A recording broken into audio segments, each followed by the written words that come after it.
Hi, my name is Dave. I run Bleeding Caffè History. I'm here with Dan and Nick and Brandon, who you can't see, from the London is Blue podcast, and we're sitting at Caffè Nero. There you go, Caffè Nero, and about a few hundred feet from Stamford Bridge, and we're going to be here for a few minutes to talk about Chelsea season up to this point. Player grades, manager grades, or head coach grades, sorry, to use the proper terminology. Can't make that mistake. Can't call him a manager, even with Michael. I guess we should just get started. Start with Mr. Conte himself. We're doing letter grades, so if you're not familiar with letter grades, that's A, B, C, or D, or F, I guess, if you do a failing grade, but certainly Conte is not failing. You can do plus or minus if you really want to get we can get super technical with this. We can be pretty granular. We're going to get into plus minus for sure. Yeah. So, Dan, how about Mr. Conte? Oof. Don't mess us up. Especially compared to last season, where his grade was A plus. So we're using last season as a benchmark then to define where we would review this season. I would go with B plus. And I would justify that by saying he has struggled with some lineups and some substitution changes in a few matches. Most notably, kind of the couple campaigns we've had against Roma were a little difficult, maybe more so than they should have been. Okay. Some of that due to a player injury, but a solid B plus, man. He's doing a lot with very little. So I'm gonna go with a B. I think that. Yeah. Controversy.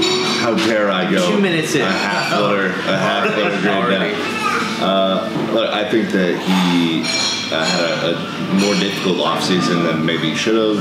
I think that some of the decisions he's had to make in terms of player fitness have been difficult. I think he's generally managed that pretty well. Obviously a difficult start against Burnley, rebounds with a huge win against Tottenham. So I think we're still in a position where if he loses a match, it is the next win is fueled by hatred for losing, which I love. But I think a B gives him a little bit of room to grow through the rest of the season too. It is always important to improve, as Antonio will always tell you. Work. Work hard and improve. David? I'd like to give him an A just because I really like the guy, but we'll go with If you give him an A, he's not going to work to do any better. Let's get A plus. A plus? Yeah, it's always room. Plus, there's different levels. Okay. We'll give him A minus.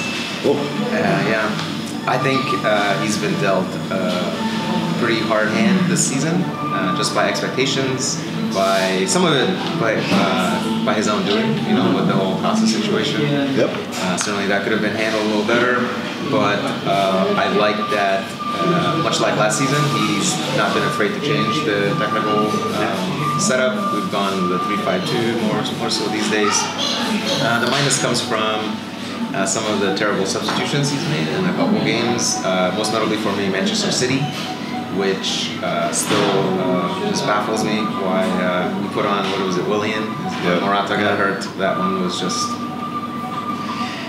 but everybody makes mistakes, so I think overall. I don't ever make mistakes.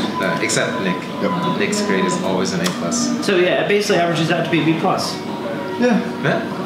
B+ for you, Antonio. I'm on the low end. That's classic me though. All right, so those are our grades for Conte. Let us know in the comments what you think, whether you agree or disagree, whether you're negative like Nick, semi-negative, or positive like myself, because I'm always positive. We're going to do a few more videos on other players or guild players, and watch those as well.